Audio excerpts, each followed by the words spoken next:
Well, okay, this is a video I've been trying to avoid making for a while. I slipped up. I made one video early in the morning when I was on my way to the hospital, and I mentioned brain cancer. And I've gotten so many inquiries about, do you have cancer? You got brain cancer? What? So I'm making this video.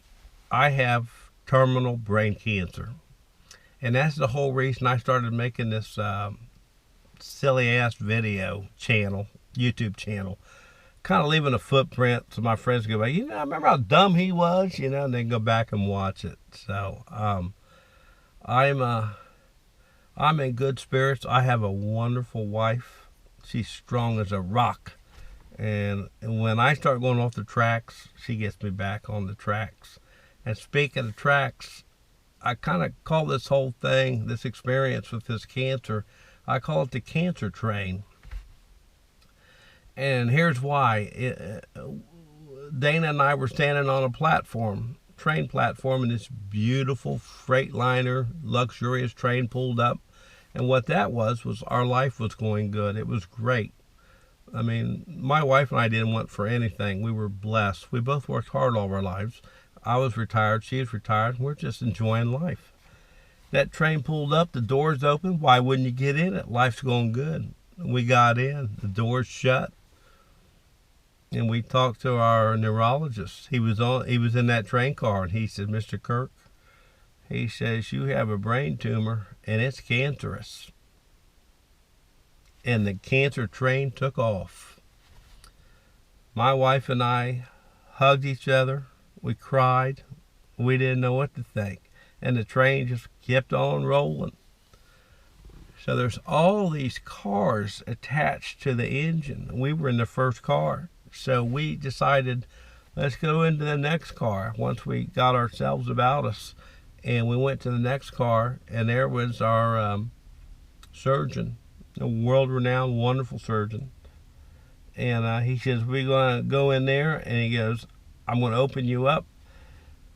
It may be like to the point where there's nothing I can do for you, and I'll just take a sample and close you up, or I may be able to go in there and get this cancer out of there. So he opened me up, and my wife sat in the waiting room with our best friend Dan. He was like a mama grizzly bear. He protects me. He looks over me, takes me to my doctor's appointments, and he stays with my wife every minute. And 7 hours surgery later, he came out and said, I got 90% of the cancer and only 10%'s left, and we'll get that with radiation. So we were pretty excited. And we opened the next train car and walked into it. And that's the radiation car. And they said, we're going to zap this thing, and we're going to be aggressive, and we're going to get rid of it.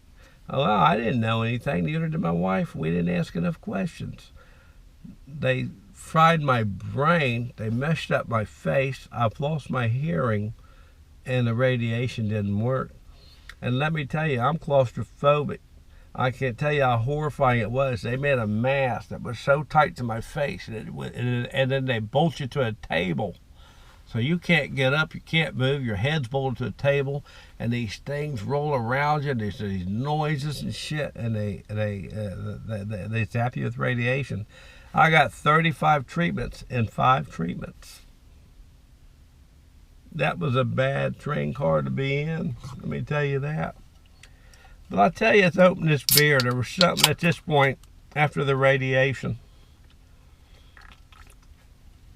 I was very upset at first because I talked like I had a stroke. I speak pretty good now, but there for a while, I did. It's not like I had a stroke. It was hard to make out what I was saying.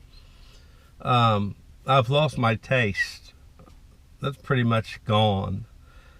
So, you put a banana split in front of me, the best steak in the world, pork chops, whatever, ribs I cook. So I don't really taste them. There's a faint hint of taste, but I don't taste it no more.